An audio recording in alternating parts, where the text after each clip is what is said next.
What's up, tribe? How you guys doing? Go ahead and hit that subscribe button, and I hope you like this video. This is your review of Married to Medicine Reunion Part 1, Season 8 Reunion Part 1. So listen, they were on the set. It was designed like the National Mall. You know, of course, you know, we know they had the big march on Washington. They went and they did COVID testing and stuff. So that's what it's supposed to be, child. That's the sorriest looking mall I ever seen. But okay. They had like a little pool in the middle that I guess was the reflective pool, child. Okay. As far as the outfits, listen, I ain't like nobody's dresses. I think if I had to pick, let me take that back. I didn't like anybody's dresses. My favorite, except for Quad. I liked Quad's dress. And I did like standing up. I liked Dr. Heavenly's, but sitting, I didn't like none of all that tulle and layers and Simone looked like she was a first lady church mom. Like I didn't like none of it. So Contessa looked like she was a bride. Listen, I didn't like none of it. Anyway, y'all know I don't do no fashions a whole lot, so I ain't about to break down every outfit. I'm just telling you, okay? Then,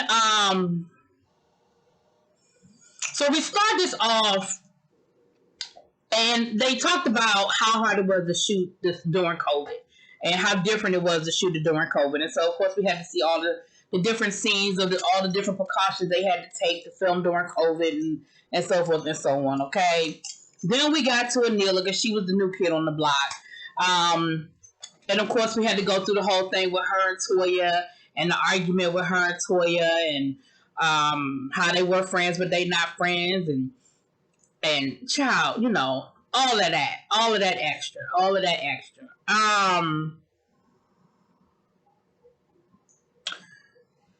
We had to go through whether she paid the hair and makeup people.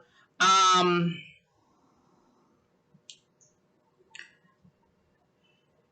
listen, this is what I'm gonna say. I feel like, Anila, you paid them, but you ain't paid them on time, because you brought evidence to prove that you paid them. Toya brought evidence to prove that you didn't pay them on time, which is all that Toya said was you gotta pay these people on time. And Toya wasn't wrong. Listen, I recommended you. I'm vouching for you, and you not paying these people on time. Now she bringing receipts saying that she paid them. Ain't nobody say you didn't pay them. They said you didn't pay them on time. So I believe Toya when it comes to that, because Toya had text messages from the hair people and saying, please, you know, I can't keep chasing you down for my money. Can you please pay me my money? So I 100% believe that, Neely, you wasn't running around there paying people. Now, do I think you wasn't paying people because you ain't had the money? No, not necessarily. I think maybe you have a tight allowance and you might have spent over your allowance. I feel like your husband got you on allowance. I don't think that y'all as a family can't afford to pay them people. I think that your husband gives you a certain amount of money and you had exceeded your expenditures. They are in their home and it's beautiful and all that good stuff, child. She in the house. She said her mama ain't been there yet because her husband was like, well, can we just get settled into the house first before we start having people up in the house, aka your mama. And then she said something about not letting her mama cook Indian food because of the how Indian food can damage. Listen, this is what I'm gonna say about that. Girl, you Indian, and you know your mama gonna want to cook Indian food. So if there's a certain type of spice or something that the smoke stains the cabinetry or it causes problems, that's something you've been dealing with your whole life. That's something that you knew. And that's something you should have taken into consideration when you was decorating that damn kitchen. Okay? Maybe white cabinets isn't the best decision if you know you're going to be cooking stuff that's going to stain it. Because let's be clear, your mama going to cook Indian food in your kitchen. That's going to happen. Ultimately, her and Toya made up. Now, the other thing I thought was interesting was Anila told us during the season that she was upset with Toya because Toya was talking about her around the neighborhood and it was getting back to her. But now, She said that basically she was embarrassed because Toya was calling her out in front of these people, these new ladies that she ain't know too well. So that's where all this started. You really got that mad because Toya called you out on the bus about not paying the people? Or was it because she was talking trash about you around the neighborhood? Give me something. Make up your mind. Girl, Neil, I got my eye on you. You got some stuff with you. I see you. Then Quad comes out, honey, and Quad is Quad. Okay, Quad is doing what Quad does. Quad is being Quad. Quad has bought herself a new home. It looks gorgeous. That's a beautiful pool and backyard, honey. Quad stood in her stuff as it relates to Heavenly. She said Heavenly be throwing jabs and Heavenly be saying little smart shit. So no, I meant what I said and I'll take it back. And I stood in it. Let me say this. Quad is absolutely correct. Heavenly throws jabs and makes little smart comments, and she throws shit out there all the time. And the thing about Heavenly is a bully. Dr. Heavenly is a bully. She says what she wants to say. She makes these little smart comments and throws these jabs. And whenever she gets called out on it, the first thing out her mouth is, I'm just playing. Y'all know I'm just playing. No. Everything can't be a I'm just playing. Everything can't be a y'all know I'm just playing. But Heavenly does that. She's entertaining as hell. Now I am very entertained by Dr. Heavenly. But let's be clear. Dr. Heavenly says whatever the hell Dr. Heavenly wants to say. She throws it out there. She throws the rock and then she hides her hand. And then she sits back and waits to see who's going to respond. Quad is going to always be ready for the clapback. And that's why she backs down from Quad. Because Quad gives as good as she gets. And she know that about Quad. So that's why she quick to defend make up with Quads. Heavenly had a nerve to want to try to call out Toya about being rude and being a bully. Girl, even Andy had to be like, really, Quad? Really? Because she gonna tell Toya, you can't always be so direct. Really? But Quad knows. Heavenly knows. I'm sorry, I didn't mean to say Quad. I mean Heavenly. Heavenly knows exactly what Heavenly's doing. Let's be clear, y'all. Heavenly knows what she's doing. She's making good TV, and she knows exactly what she's doing. She ain't stupid by any stretch of the imagination. We had to go through this whole thing with Quad and Toya in the house, and Toya making the comments. Now, Toya threw something out there and said, listen, Quad knew how I felt because I talked to Quad the same night of that live. So Quad knew I was drunk. She knew I was tipsy, and I made some comments. She knew because I said it. Then they talked about who she's dating, and of course she's being very elusive, but she should be. She said she's dating multiple people at the time. Andy asked, is one of them a doctor? She said he is. One of them is a doctor. Okay. Then we had the whole segment on Toya.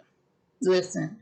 Toya defended her behavior. Toya didn't want to accept or acknowledge that she was wrong. She said basically she tried to blame it all on COVID. And the rest of the ladies on that stage was like, excuse me?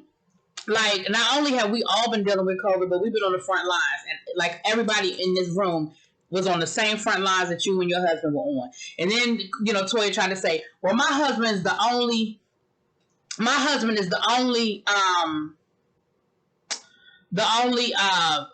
ER doctor, as if to say, I guess, that he's seeing it, which he probably was, seeing it from a different angle. She said that, he was depressed and that they went through a lot. Here's the thing. Everybody did. And this is one of those your blues ain't like mine type statements. Listen, COVID was hard on everybody. It hit us differently and in different ways for different reasons. People lost family members.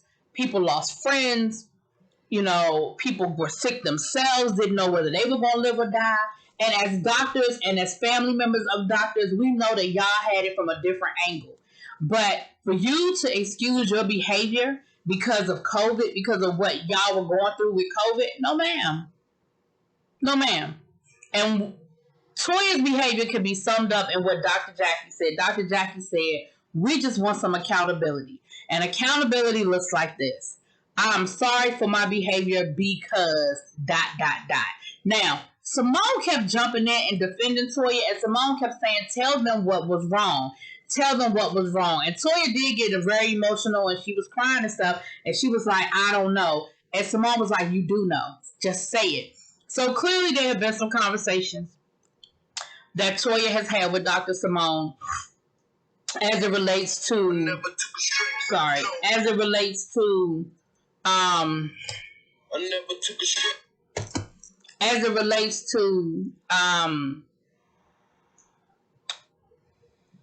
why she had the attitude that she had and why she was so mean and nasty all season.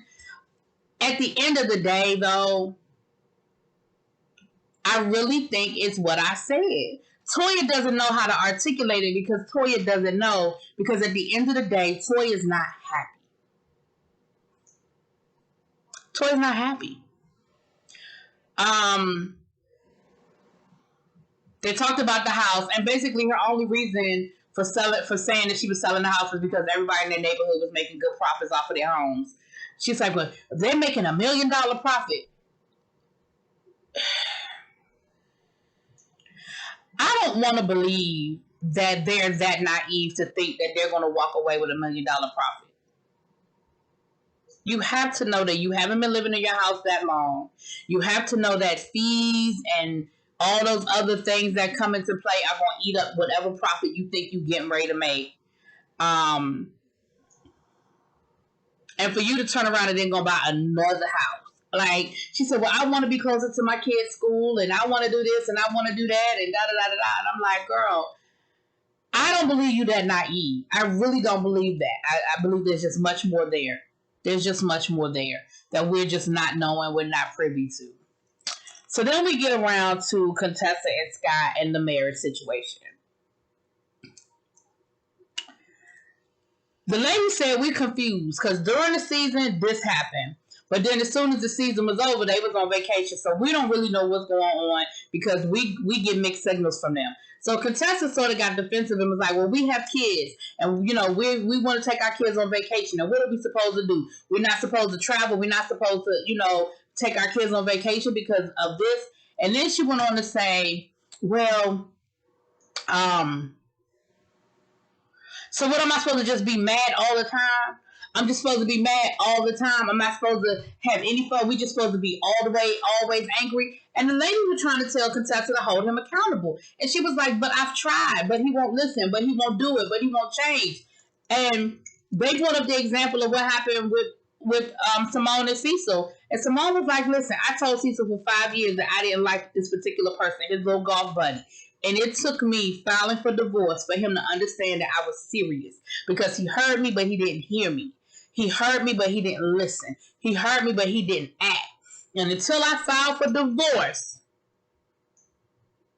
that's when something changed. So then they asked the question, did anybody, well, have you ever filed for divorce? Have y'all ever talked about divorce? And Contessa, and everybody got quiet. And Scott is backstage like, what? Like, where's this coming from? And Contessa said, I appreciate everybody on the stage because they are my friends.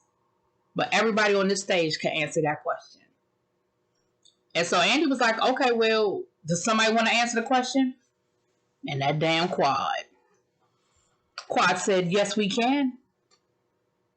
And the answer is yes. Contessa has filed for separation. Well, Scott was backstage like, oh no, I'm not doing this. This is a blindside. If I'm about to be blindsided, I'm not doing this. I'm not doing this. If I'm getting ready to be blindsided, I'm not doing this. And of course, y'all know that's where the damn thing ended, y'all.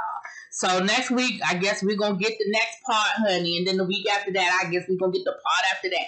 Anyway, y'all let me know what y'all... Matter of fact, I really don't think it's next week. I think it's the week after next. Because, you know, next week is 4th of July weekend. But I think they said July 14th. So we're going to stretch this thing out even further. So I'll let y'all know what I hear on them streets, honey, if anything starts leaking out. But other than that, we'll be back next week after next and finish it up. Talk to y'all later. Peace.